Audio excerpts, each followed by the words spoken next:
Welcome to Uneducated Guess, with your hosts, Nick and Stu. Episode 5, The French Meat Beast Incident. Enjoy the show. Hello, and welcome to Uneducated Guess, the show where we watch trailers with you and speculate on whether they're good or not, or something like that. I'm here, your host, Nicholas, or Nick, depending on how close to me you are. You're not very close to me. Call me Nicholas. Call me Sir, actually. Call me Mister. Call me God. And here with me, as always, is Stuart Liddy Lloyd Holmes. Hey, Stu. Hey, Nick. How you going? Hello, my God. Finally. Yeah. I can't bow very well because we're recording in this cardboard box, but... Again, we haven't upgraded. We still cannot afford to upgrade. We went on a hiatus and to try and make money to get better equipment out of the box. Just, get out of the box, get out of the streets.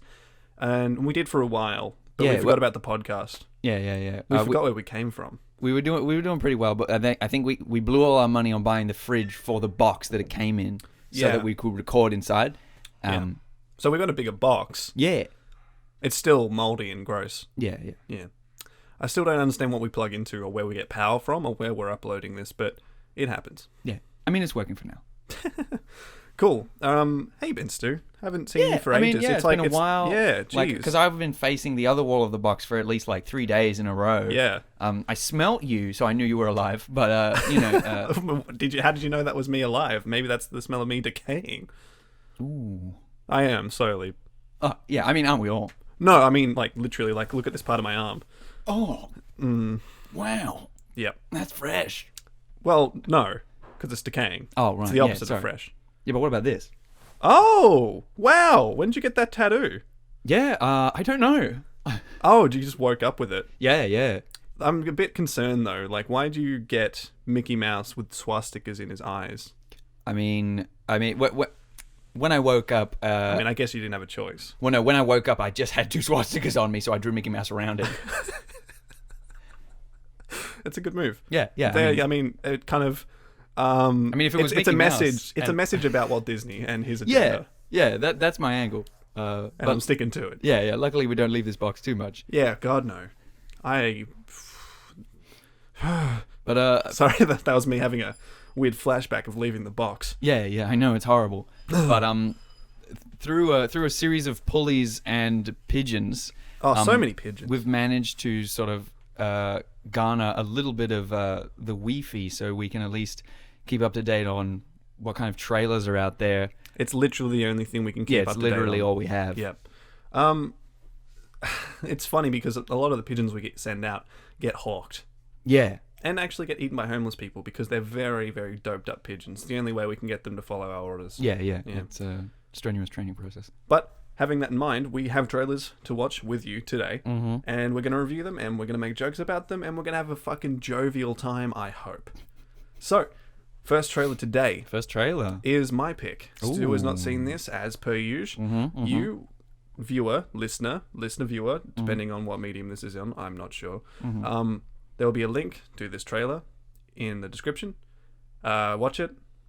And come back and listen to our views. See if they're good. See if you like your views. It's just a little thing. So here we go. The first trailer, Okja. This beautiful and special little creature will be a revolution in the livestock industry. And most importantly, they need to taste fucking good. We are animal lovers. That farmer girl is gonna destroy us.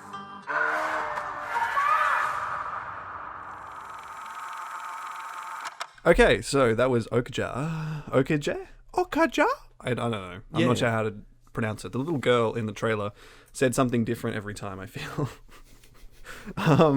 What do you think, Stu? Give me the 4172 on that one. Which is the information if you guys don't know what that series of numbers means. I mean, come on, guys. But yeah, I guess on a real quick review, that was the most intense episode of Dora the Explorer I've ever seen.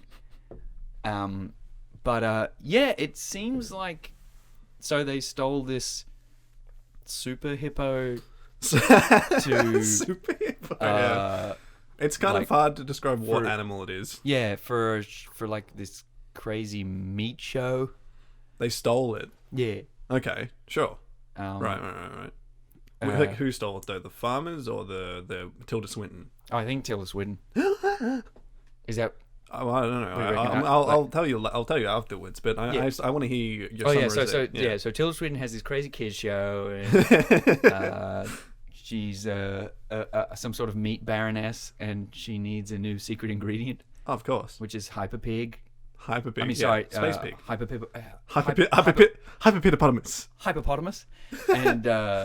and Dora the Explorer needs to get her lover back. When she was in love with the hippopotamus. Well, yeah, they were best buds. I The assume. pigapitopotamus. The pigapitopotamus. The papagrammapotamus. The pomegranate. The hippopotamasino. Yeah. The pig boy. the, Scam. Really bad cat. And Jake Gyllenhaal wanted Tiny to elephant, no trunk. like research it and was good guy, but then bad guy was No, that English guy. Just can't. yeah, that's the thing. Figure it I didn't notice that Jake Gyllenhaal was in it, but you apparently spotted him. It was split. It was very brief. I think he only had like 2 frames. Yeah. And he just sort of reaches out to the hippo and then retracts. And then that girl like leaps at a fucking window in Yeah. some sort of a research like. But how old is the girl? No, that's what I mean. Well, she obviously lives on a farm by herself, or not by herself, with a With like old man, elderly like, granddad, or, like, granddad or relative. father or something Yeah. like that. And she hangs out with this like Okeja, I don't know, the hippopotamantiphos. But she's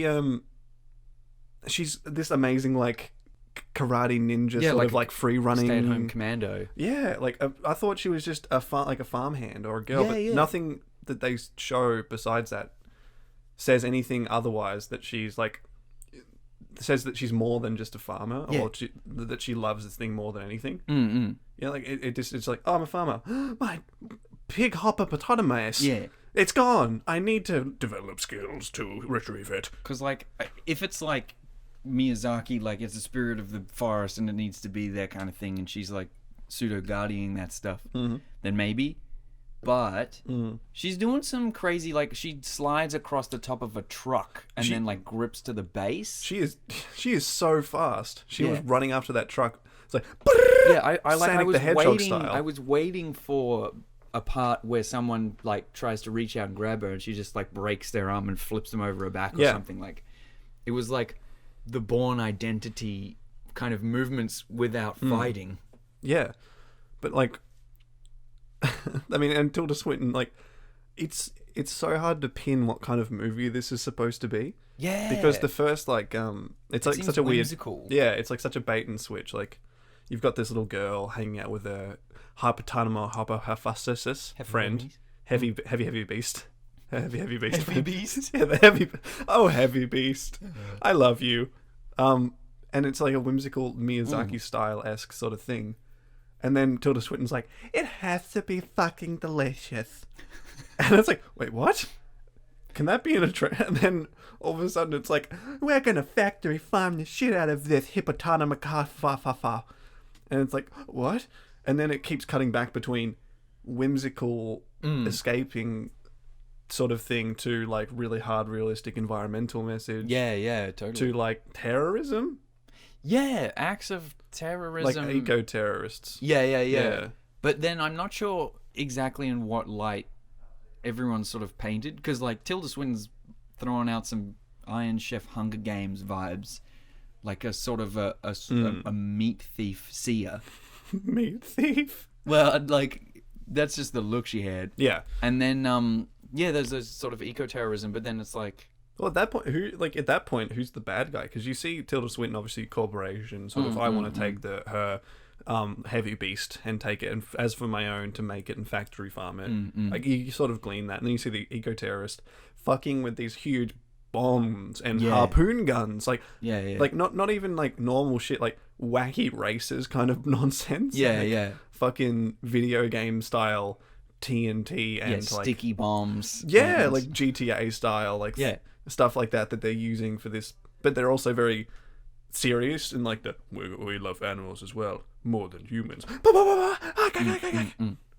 So it's so hard to tell who's if the girl's on any of their sides. Well, it seems like she's running the middle ground. And Possibly. It's kind of like... But then it's weird because it's also playing this weird bit where it's like, she's obviously the good guy and sort of seeing the worst and best of both worlds. Caught in the middle, kind of. She just wants the pure innocent, like, give me my bestest buddy back. Yeah. But she's also, pseudo imprisoning this animal by keeping it as sort of semi-domestic. I guess. But I mean, we don't know necessarily the specs about this animal. No. Like, I mean, we that's don't know reading if it's perhaps cool too for deeply into it. domestication. It seems like it genuinely likes being around her from the trailer. Yeah. But the thing is, like, there's this small part in the... Like, at the beginning, like, Tilda Swinton's listing off, like, no emissions, low waste, so much meat, so tasty. And it's like, okay, that sounds pretty good if that's something we can do. And then... there's a small fragment of it where she goes like, I mean, we have to tell these lies. And it's like, wait, what?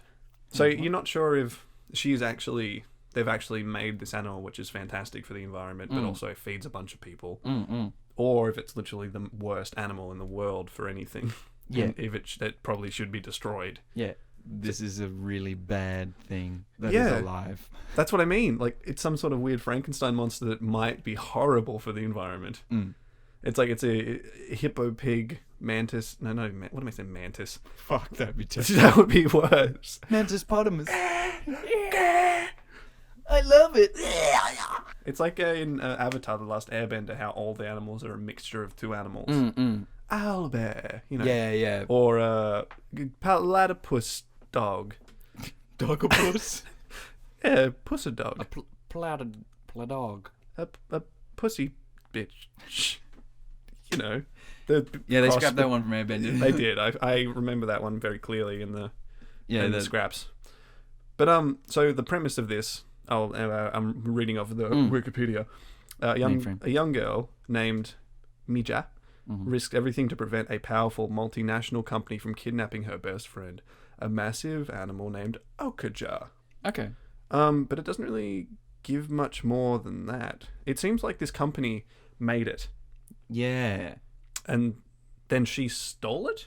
Or it escaped. Maybe it's a matter of the eco-terrorists previously tried to extract the beast. Ran to fucked her up. farm. It runs and finds her. She makes friends with it. Company wants it back. Eco-terrorists want to protect it. But it seems like, how do they only have one of these things? Well, yeah, that's the thing. Is this like a prototype creature? Or were they... Because it's weird if you can test tube make something and then that's kind of it. Yeah, like all of our DNA stuff went into this one thing. Because she's doing this factory pitch. Yeah. And there's all this like meat mass market, like that's their whole deal is mass production. Yeah. But then there's this like one beast that they gotta get. Yeah, for some reason. Who, like, does it really matter if this girl has this? I just love that. I just love that. Like a 16-year-old girl would fucking jump through a pane of glass for this like dumpy pig dog. Yeah, how long does she have I this? really want to see this friendship, like... Yeah, that's actually... Because it's sort of cute, but it's also a hippopotamus, which is one of the most dangerous animals. Yeah, well, hippopotamus, We don't know cat, what it is. Yeah, pig, perhaps it's very, very docile. elephant, something. It's a weird mixture of I want to know what it things. eats. Well, I want her to save it at the end. She's like, "Oh, Kaja, I finally got you," and it just swallows her whole. It's just like, finally, she's like hugging it over its face, and it just goes, and like straight, just full on one bite, just sucks her into her gullet. And it's rolling over this steaming turd with bones in it. Yeah, it's a steaming turd with a pink jacket. It's a really Everybody, cheerful theme song. He's our favorite heavy beast. Well, yeah, I guess before we go on to the next one, Yeah, I guess we. what do you reckon? So, who do you reckon at the end of this will come out on top? Like, who do you think will be the bad guy? And do you reckon that she will get her best buddy back, or what do you think will happen? I don't know, because the the theming, I guess, like the sort of vibe I'm getting from the film is very hectic and somewhat adult and sad. Yeah. So I'm thinking Tilda Swinton's obviously the bad guy. It's like big multinational, fair enough. The eco-terrorists in it for the right reason, doing the wrong thing, and then a heavy beast dies at the end. I kind of feel like he dies at the end. Yeah, I do too. I was going to say, how do you reckon, like, what manner? Oh, saving the girl. Yeah, I was going to say, is it sacrifice beast thing? Sacrifice. Yeah. Oh, sacrifice beast. Yeah, but actually, I just thought of it. My great alternate leading off your wanted ending would be if she sacrificed herself for this pigopotamus. That would be amazing. And oh my god, it lives and is just dumpy around, and she's been packaged as meat. Like she pushes it out of the way like a crushing machine, and there's like a little backpack on her. Well, I'd like if her sacrifice was just in vain. She's like, no, she stops, like, takes all the bullets, and they're like, oh, well, that works. And then they just take it away, and that's the credits rolling. It's like putting it in the back of it, like, just getting turned into mince. Yeah. But I think, so we both agree that it's probably gonna die in a sacrifice, save the girl kind of way. Yeah, totally. It doesn't seem terrible. I'm It didn't tell interested me enough to know what it's what it's about. That's and what it didn't give away. Yeah. Like, because what we were saying was we've got an idea of the bad guys, but we're not sure to how far they'll go or what extent. Or so even there if there's multiple bad guys, or if they're like, you know, like, so Yeah, it leaves enough intrigue and also enough imagination for you to go and actually go, oh, interesting, I want to know more of the story, as opposed to going, well, that's worthless. Why would I watch that now? I actually know how it's probably going to end. It at least did an okay attempt at whimsy. Yeah. Like, well, see how well it does. In the yeah. actual thing, We'll see how long that lasts. They pretty much go. Well, yeah, it's dreams are dead. It's a hard right turn from whimsy. Yeah. And a Netflix original, so That's they might be interesting. able to do some pretty crazy shit. Netflix original? I don't think so. Oh, is it just on Netflix? Yes, I think it was made. Yeah, so it looks like Netflix picked it up when they saw the script and the fact that who the director was, and apparently was very big in South Korea, and so they went production in 2016. Ah, right. So it's pretty close to done. It's also, I think it won some things at Cannes. Oh, right. Critical reception. Hey, Mainframe, can you look up what festivals this chimp dog hairless guinea pig won? Ojea competed for the Palme d'Or in the main competition section at the 2017 Cannes Film Festival. Thank you, Mainframe. Cannes. Yeah, right? gotcha. Okay. God. Yeah, so it was Cannes. Cool. Anyway, all right, cool. Well, moving on. All right. The next one is one that I've selected. It is a horror called the Gracefield Incident. So you already kind of have a little idea of probably what it's about. No. I'm actually being serious. You're like, so you know what? I have no idea. It's pretty. I've been winking really heavily at Nick, but he's not. He's not It's winking to back. the point where your eye is too moist. It's actually you're crying very viscously out of one eye, and the other one's too dry. Actually, I think you've been neglecting the other eye. Oh, stop! No, I neglect. Yeah. Yeah. So while I go spray my left eyeball, let's enjoy the Stop. Gracefield Incident. All right, here we go.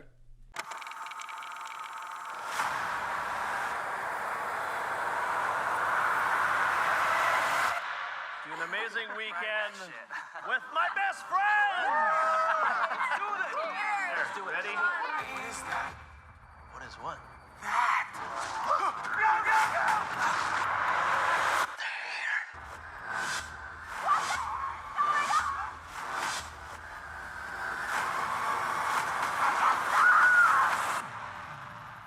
Oh, what a lucky bastard. Right, Gracefield Incident. Yeah. So that was the Gracefield Incident. Okay. Can I get some thoughts? Maybe. I gotta finish processing that. That was fucking what? Like, so first up, this whole sort of insane, intense thing where this guy's making a fucking video eyeball to put into his head. It to the point where he's making it realistic. He's putting some work into getting like the blood vessels at the back of it. Which I'd like to point out are fucking pointless. Yeah. They go inside your head. Yeah. So it's like he's worried that someone's gonna take out his fucking eye. Yeah, and and be go like, "Aha! totally fake. There's no veins on the back. Idiot. Like, and then he's like looking there at himself. It's like, and then it hard cuts to like, oh, party time, and it's like, what? And then they just drink, and then aliens. Why? Oh my god. What's the point? If you want it, like, obviously it's going for the first-person camera perspective thing, like Cloverfield and more recently Hardcore Henry. That's right. That's the one. And I'm not sure if that did any well. Yeah. I'm sorry, but Nick. it's any good. But a lot of first-person stuff is Well- more prevalent since sort of GoPros. Yeah, well, that's the thing. It's like and video games as well. Like first-person sort of camera perspective has become more and more prevalent, but it's starting to leak. I'm not saying like into like movies because it was like Cloverfield came out in like 2006, Cloverfield was released in 2008. Yeah, something like that. So it's not coming back. Like it's not just like starting. It's sort of coming back, I guess. Yeah. This sort of first-person sort of filmed from Blair Witch. Yeah. That's Exactly. right. Well, that was the catalyst. Yeah, that's exactly right. And with not Poltergeist. What am I, an idiot? Oh. The stupid ghost films. Oh yeah. No. Fuck. Phantom Dicks. Spooky House. Spooky Why'd you room laugh when I said recordings. Phantom? What What are they called? Spectral Mainframe. rooms. It's Paranormal Activity. Thanks, Mainframe. Oh my god, I yeah. was So fucking Paranormal Activity was the other one that was sort of the middle ground, like having an aneurysm. bringing it back. Yeah.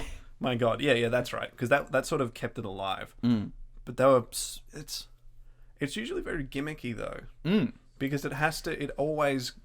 And I guess that's what the eye thing's trying to get rid of, even though it's super gimmicky, the fact that he has an eyeball camera. They're trying to get rid of the fact that people, if they were in a threatening life, dangerous sort of horror situation, they wouldn't be holding a camera the entire time. They would put it away. Yeah. And that takes away the unrealistic aspect to it for having a robotic eye. But they go through this entire rigmarole to just get this guy a fucking robo eye, just so they can like avoid this confusion. But then you see in the trailer that half of the people have DSLRs anyway. Yeah. They're recording on their And phones they're recording shit. the meteor coming out of this. Yeah, exactly. And like at that point, you're like, well, why don't I just give them all robot eyes? Why not just say everyone has robot eyes? Why not just make it a lens that you put on your eye so you can just record everything you want to when you blink, as opposed to go through this weird scene with this guy where you just see his open eye socket and him making a fucking video eye. What the hell? I don't understand. Like, I like you haven't quite touched on the alien part. no, well that's because I'm going through crazy thing number 1.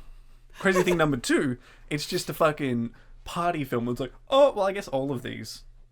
Yeah, First there's person should usually start this sort with, of like- lackadaisy, like, well, Yeah, that's a fair point.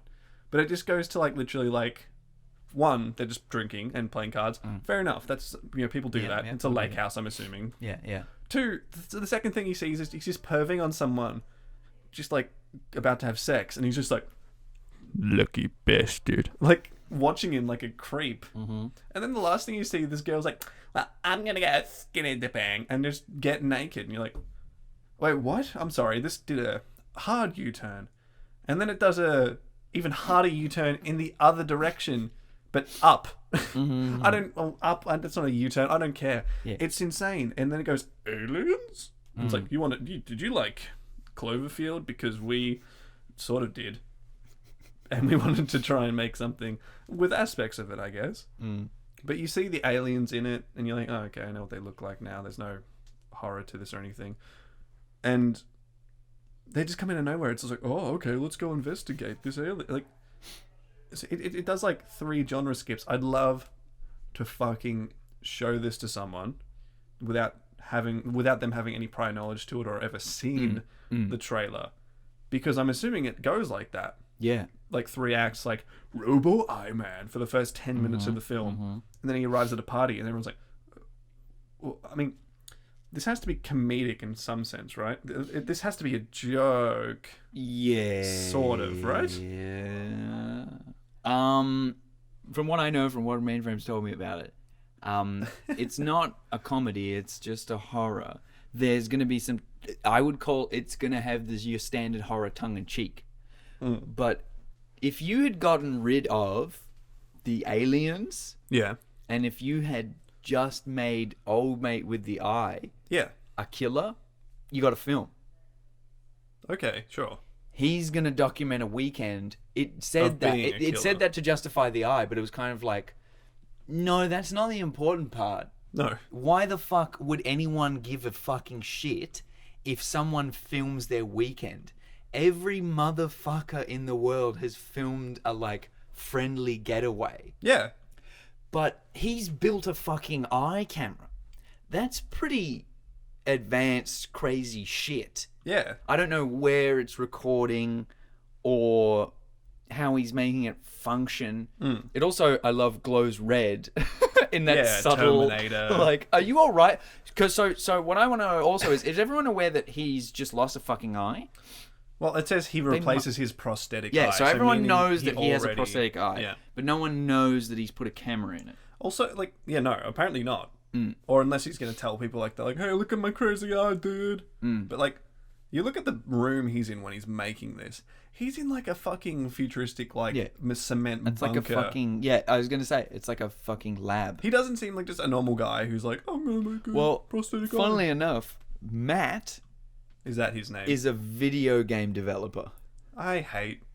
I just hate in general. That's why he can make a prosthetic eye. Who directed this film? So I can... The director Scream is their name. Matthew Wraith, but spelt nothing like how it should be. I'm going to call you Jim. Fuck you, Jim. And the studio, Matt Rat Productions. So you know this Matt is his Rat? first. This is his first debut. And How do people... How does anyone fund this? How does this get any sort of backing? I don't know. But like you look at half of the shots after the party, right? They're of him. Yeah. They're of that dude, the guy with the camera eye. Well, yeah, Being filmed by someone else. This is to what you were saying, where it seems like this movie gets fucking confused, and near the end where it has UFOs, it's like, shit, we can't really do good shots No. with eye cam. He's literally the last shot of this trailer. Someone else filming him from a low angle shot, and then the hands come and get him. And it's like, oh yeah, so you kind of just ditched that idea of him recording everything. There's like... Also, man, there is no attempt to make any of this like interesting, where it's like they show an alien and then they just show a fucking spaceship.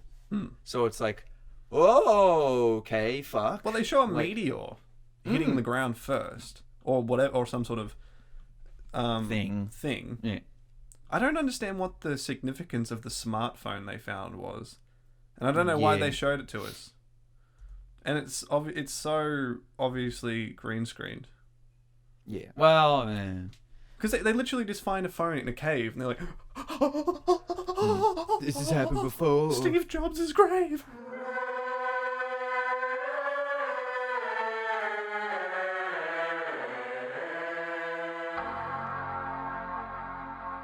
I'm gonna have a very, very difficult time understanding how is. So the main dude is a fucking creep, and Yeah.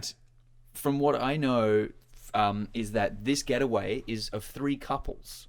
And he's... So he's with his girlfriend, I am assuming. Oh, and so he's watching those two women. Yeah, and he's saying lucky. So from that, I already know there is going to be a fucking porno fantasy being played out by Matthew Wraith, the director, where GoPro head gets to fuck someone, and we Yeah. all get to see this weird This bit, chick and then topless. suddenly it's Pretty much like oh, a porn at that point. Like a so this POV. is a really weird. I think this is definitely a idea he had with a dude with an eye and a camera, but then it was like, oh, we can just make it horror. You have tits in there, and it's just like, but what's it about? Ah, fuck. Aliens are cool.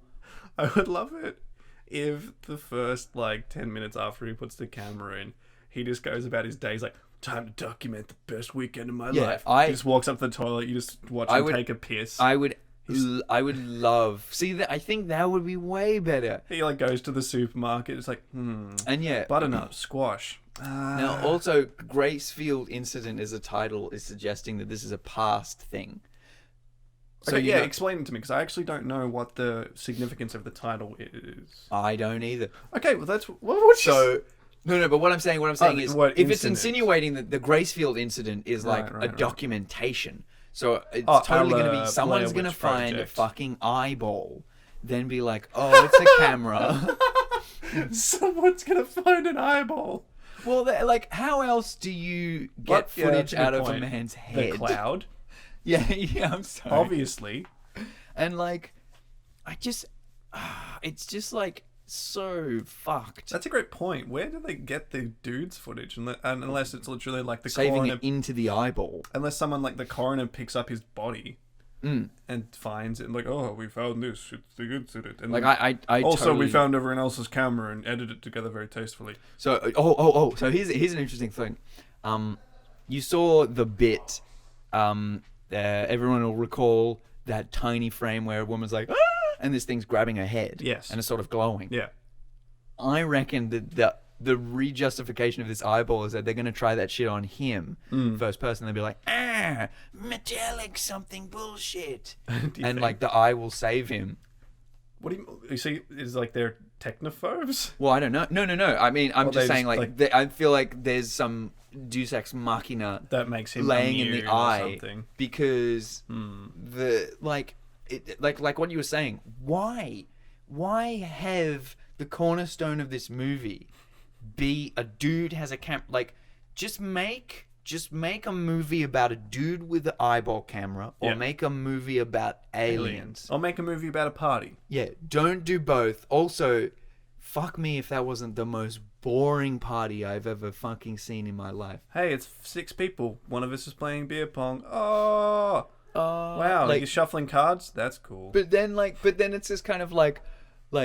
I that's what I want to know. The only thing I want to know about, which is incredible about this trailer, is that I have absolutely no interest in the aliens at all. No. I hope that they do everything to these people. Like, I don't care. Yeah. But I want to know what was going through this guy's head where he's like, all right, I'm going to put a fucking camera in my eyeball and film my weekend without, assumedly, telling my friends and get this footage as for... something. For what? Yeah. It's a good question. Why? Reason would you ever document a weekend away on, and you incidentally called it was a mountain cabin, but it was a getaway cabin. In the quick wrap up of it, the weekend takes a terrifying turn when a meteorite crashes the party, forcing everyone to face the darkest screaming nightmare. The meteor crashes the party. Wait. Forcing everyone to face the darkest screaming nightmare while somehow connecting life, love, and loss. Of course. You always have to squeeze that in the end. Did you get any emotional connections between, like, they threw in that dude's name at the very beginning. When Matthew something. Well, I couldn't differentiate from any of the male characters. No. I didn't know what they looked like. It's a fucking dark movie. And how quickly do all the female characters, like, you get to see that, there's one of them that's a brunette, and then they're gone? And like, all of them were dressed the same. God.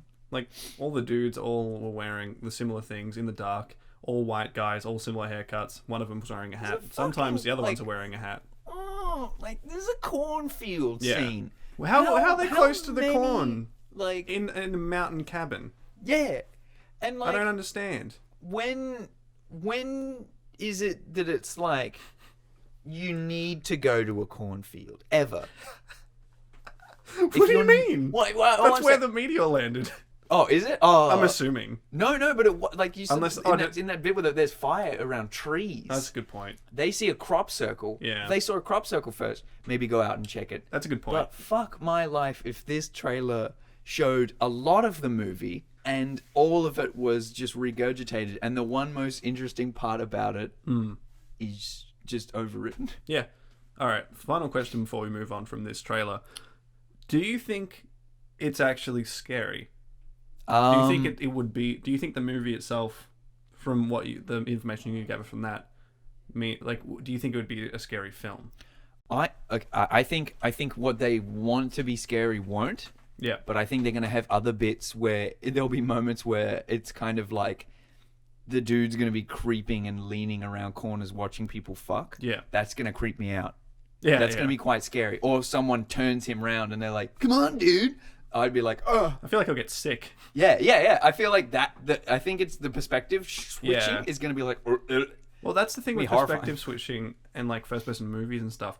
Not having control over something that you're watching is really hard to watch because it fucks with your brain. You're like, oh, I didn't do that, and you start to feel motion sick because the camera just bobs. And so here's another glaring thing before we move on. But to what you were saying, like that they just had so many different recording devices. Did someone just get all of it? Yeah. Like, so there's at least safe to say 2 phones on go and a dude's eye camera. Oh, and also there was a few DSLRs, like full on, like kitted up with lights and a microphone on the top of them, just to justify And the just, fact like- that the audio is so like- great and the lighting is pretty okay. So they're gonna have aliens that don't fuck with tech. Oh yeah, they just don't touch it. Yeah. Don't get rid of the evidence, or or a don't forest that understand what it doesn't is. ruin, or like these kids doesn't all die or rain. whatever, and immediately this cop's like, bunch of DSLRs and an eyeball. Yeah. I better take these back. I think something. Chief, I've got something over here. It's an eyeball, and it looks pretty realistic, but I think it's a fake. Yeah. Well, that's a good point as well. Why would you make an eyeball more realistic if it's a camera? You Well- want to be able to differentiate. Rookie mistake, Jim. He didn't put enough veins on the back of the eye. Yeah. I love give me that eyeball.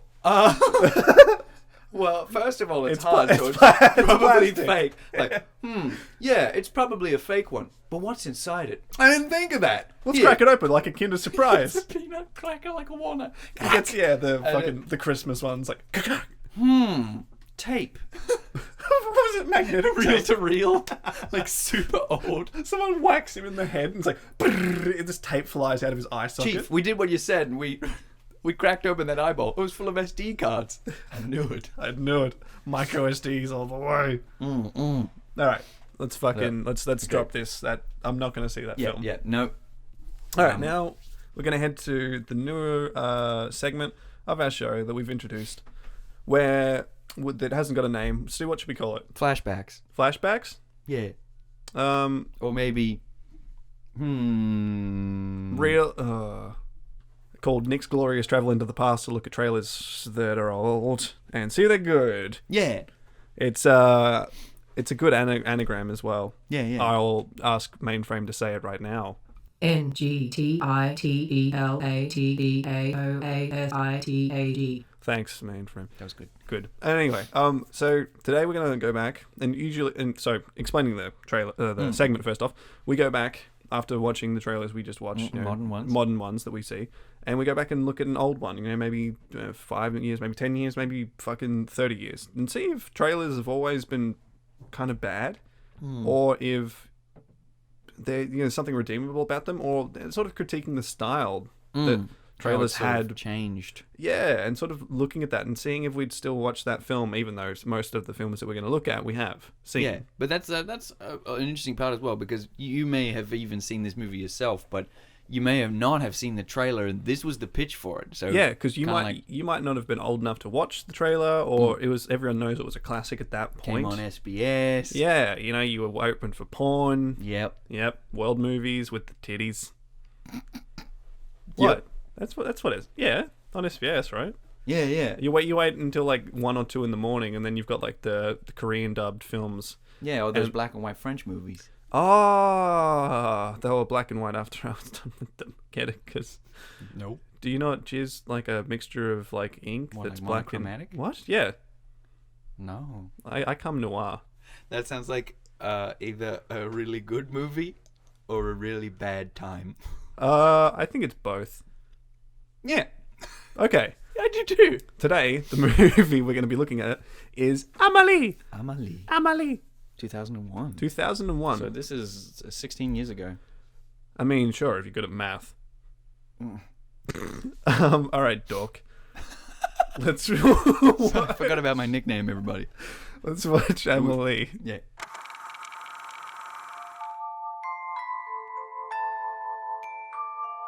Do you know what these people have in common? This is Amelie. With the discovery of a simple childhood treasure, she begins a quest to fix other people's lives. And perhaps her own as well.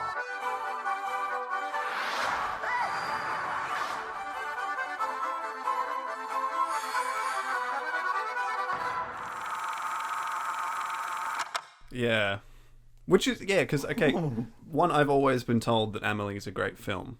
And it was like, background on Amelie, it was nominated for a bunch of awards. Yeah. Right, at the Oscars. They're quite critically acclaimed. Yeah, and that's why I know about it, because everyone talks about Amelie being one of those, like, great world movies. Mm-hmm. But that trailer was like, it was like cut like an action film. And I'm not sure. I don't think Amelie's necessarily an action film, correct? No, not at all. So just to clarify, I've never seen it. Nick's never seen Emily, and I have, but a long time ago, and I never saw the trailer. So this is the first time, and yeah, they did like those flash to white hard cuts where it's like bam, Yeah, bam. like in horrors or action films for some reason. It was like bah. What can happen next? But for some reason, it didn't really gel because of the background. It was the accordion, like. And there's this like sad bald dude, Yeah. and then it's suddenly like a guy in a cafe. And it seems. She turned into water. She turned, and her lamp was a pig, and it was like, I'm going to turn and this off for you. alive. Yeah. Like obviously not. Yeah, but like I don't remember it being so insane. Yeah, totally. I mean, maybe it's the way that the trailer was cut that sort of makes it seem that way, and it just puts all the insane bits. Yeah, it's kind of like, it's funny because from what I recall and how it's sort of pitched, you can see for sure that this is a quirky movie. Oh, did you see how many times she turned to the camera and smiled coyly? Yeah, and like It's she's so quirky. Zorro at one bit. And then she was also water, But like then mentioned. she's like, there's scenes of stalking around Paris. Yeah. And hiding. Yeah, and she's she always... it went from like quirky, sort of, what a wacky character, to this is a troubled woman. They're like a voyeuristic woman trying to... either just spying on people's lives who are interesting or failing it or went from like terrible. she's a social outcast of sort of like innocence and sort of she just loves life, Yeah. and then she's a social outcast. She doesn't know how to interact with people. Possibly. Probably. That's the thing, because I'm like... Well, that's what I got from like From she that looks trailer. the guy looks up and then she's like, oh, turns into water. It's kind of like, oh, she's probably embarrassed or whatever, love. Yeah. But then there's another bit where she's dressed up like Audrey Hepburn or something, Yeah. hiding behind a statue, scoping a dude out. Yeah. And it's like, ooh. And she keeps giving people photos of her, I'm assuming. There's that one where like she gives the photo of her being Zorro to someone, and I don't understand what that means. Oh god. I'm not sure if that's a metaphor for something or he knows her as Zorro. So I guess from that, what do you think the Or sort what of Amelie is about. goal? Yeah, what do you think Emily's about? From what you saw. Yeah, from what I saw. Well, I don't know, because it doesn't seem... She never interacts with anyone. No, like... You're right. That's what I In mean. the trailer, she doesn't touch another living soul. She doesn't talk. She's never pictured with someone else. We see... She's like, what do all of these people have in common? And then it doesn't actually answer the question. It's Emily. But it's not, because she's not seen with any of them. No, but it's like, I think, yeah. But like she's just sort of like voyeuristically sort of peering through cracks in doors and blowing dust off of boxes, and everyone else is sort of just hanging around screwing. Well, that's why I thought it was really interesting. There's that one scene where like that one clip where the dude's just fucking a woman against the door, and it's like, yeah, I bet you Emily's watching. Or she's probably on the other side, like, oh, that's very strange. Oh, I guess I'll dress up as Zorro. I like it's interesting because it's kind of like, from what I recall, but also like she finds this little box behind a brick Yeah. in a room, in a bathroom, pulls it out, blows dust off, photos. Old man suddenly has it, Yeah. and then he's looking at it, he's like, oh, and Yeah, has some so- reaction. Where did she get, like, who's, because we don't know where the fuck she is Yeah. in that room. It's kind of, it's just funny seeing this trailer, or at least how it's cut, that it's kind of like, she's just very involved in other people's lives. Yeah, and not her own. And I guess that might be a point of the film, but also, like, Yeah. it's just sort of like, it's just weird. No, it's very odd. Yeah. I mean, that's the thing. I've never seen the film, and I've always heard it's been good. And again, we're not critiquing Amelie per se. We're No, critiquing this trailer. Yeah. So don't, get down our throats about that. Yeah. It's fine. We're cool. Like, from what, like, actually, if Mainframe could just do a few little quotes from some scenes of the film. Oh, of course. It's better to help people than garden gnomes. At least you'll never be a vegetable. Even artichokes have heart. Without you, today's emotions would be the scurf of yesterday's. So yeah, a lot of that stuff happens. That stuff happens and a lot. You wouldn't really guess that from. Give us a plot synopsis, Stu. I see that Mainframe's got it up on your screen there as well. Yeah. So, from, like, my memory's very foggy, but thankfully Mainframe's is crisp as hell. Oh my god, I don't even know why she hangs out in the soggy box with us. I don't have a choice. I am stuck in this situation with you two for eternity. Yeah. So Amelie was raised by eccentric parents who thought she had a heart defect. Okay. Spoiler alert. Thought though, meaning she doesn't. Yeah. So she leaves home when she turns 18. Her mum dies, and Hold on. Her mother dies when a suicidal Canadian tourist jumps off the roof of Notre Dame de Paris and lands on her. yes, that's right. How- I almost completely forgot that bit. Almost gleaned over that. Yeah, yeah, It's fine. yeah. It's something that you could clean over. I mean, it's so forgettable. Yeah. And so when her dad gets really depressed and socially sort of reclusive, she leaves home by herself. But I thought she was And, also socially reclusive. Well, yeah, absolutely, because Yeah. she was raised by eccentric parents. This line is great. This line right here, Yeah. where it just says, "Single, but not a virgin.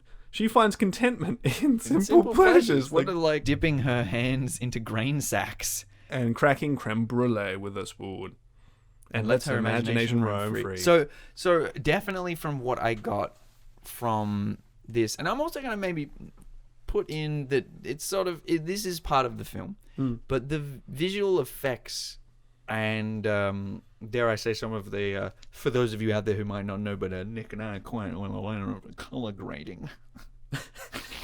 The green movie. Yeah. That It's so green. so green, very green, but like this pseudo sickly Yes. green, and Amelie is always lit very softly. yeah, Like, I mean, I didn't necessarily see that with anyone else, but the whole movie was very soft, very green, and I don't understand why. I'm getting, because that's the thing, I'm getting some, looking back at it, that sort of Scrubs vibe with those quick asides of random With the- imagination flashes. With the like surreal flashbacks Yeah, or that surreal this imagination. is the scenes. sort of world that she's in. It's very childlike, Yeah. and I'm guessing that that's sort of part of her character. But then it's just sort of like I don't know why I would watch the movie because I don't know what I'm wanting to see, if that makes any sense. Like, it's just kind of like, I see these things happening. How are these people involved? There's this girl called Amelie. That's pretty much it. That's the pitch. And it's just kind of like, you'll just have to find out, I guess. Yeah. But that's kind of, fair enough. but that's kind of weak. Yeah. Well, because it doesn't tell you anything about after that. Like, why is Emily linked to all these people? Because it turns out to be a romantic French movie about a troubled girl.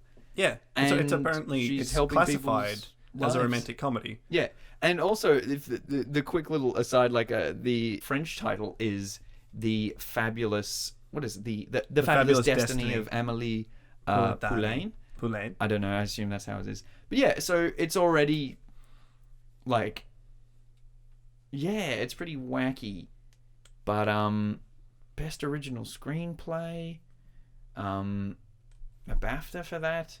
some awards for Best Director and Best Film. Yeah. It's extremely surreal Yes. and obtuse and sort of those early Wes Anderson, But that's what the we thing. would expect of Wes Anderson. But from the that trailer trailer, was cut like it was a fucking Edgar Wright Thriller. film. Like it was, yeah, like it was like full on action, like people getting stalked and like everyone's like like figuring out who was who or something like Yeah, that. Or yeah. like, who is this woman stalking me? well, that's the thing. The bits that they chose to show were quick rundown, like her as Zorro, a torn up photo. She splashes like a pig. There's elements. Sorry, of, she splashes like a she pig. splashes. There's a light pig. Sorry. There was also a heavy beast. Shit. Yeah. No. Oh no! Damn it. Wrong. Wrong. That's not what you call it. Ah. It's very insensitive. What to who? To the heavy beast. Oh, of course. Yeah. To the It's a BBHB. creature of portly stature. A big, beautiful, heavy beast. Big BBO, a big beautiful orc-Jew. What is it? Orc-Jew? What was it called? Okju. It's like Okja. Oh, of course. I'm sorry. It's so obvious. No, I know. It's just like Orc- I had no Orc-G? idea. It took me like Orc-G? after the third try. I'm like, oh, he's trying to pronounce what the name of the film. Right. Okay. Cool. Yeah, it's a real tongue roller. Like overall, like that trailer doesn't necessarily get me to watch the movie, but the pedigree that I already know it does will. Because now I'm actually curious from reading this, going like, the fuck? I don't understand. Yeah, so I've heard it's very contradicting for me, which is why I want to see it. Yeah, now. it's been described as whimsical, and then a feel-good, lively, fanciful, and charming. And she's a delightful heroine. Yeah, I know. I mean, cool. I guess. Yeah, I guess that's it. well, that's an interesting thing because like it's a very critically acclaimed film, but that trailer was. I mean, that's why we do this segment. I think I find this So they can endlessly it doesn't matter, interesting. Like, Yeah. yeah. You could have a shitty film, but a shitty Yeah, a shitty film with a great trailer, or you could have a shitty trailer and a great film. It didn't give away a lot, but it didn't give enough away to do anything. Like, Yeah, what the hell? intrigue wasn't interesting. It was frustrating. You're like, oh no. Okay. All right, well, that about does it for us here Yeah. today in Uneducated Guest Box, Uneducated Guest Crate. Yeah, that's so Amelie Okija, the Graceful Dead. No, the Graceful Incident. That's what it's called. The graceful incident of the just recapping real quickly. Yeah. Cool. That about does it for us. We'll see you whenever we record the next one. Yeah. Hopefully it's more regular than before. Yeah. Yeah, we're getting some stuff shipped into the box. Oh, totally. More equipment, more stuff. We've asked Mainframe for a few things. Hopefully we get them. Yeah, we'll see about that. We'll see about that. Yeah. Mainframe, please. I do more for you two than you will ever know. Yeah, I want to explain. Mainframe. I was like, another hole for business would be really great if they could get installed. Or like, Another hole for business? yeah, What business kind of- hole. Oh, obviously a business hole, yeah. like those ones in the toilets, right? Yeah, no, that's what it is. Yeah. Oh, okay. Oh, we've got different ideas on business. Oh, I mean, no, it's pretty similar. All right, bye guys. Bye, guys. What? That was Uneducated Guess, Episode 5. Find more episodes on iTunes, SoundCloud, and YouTube. Terminating host.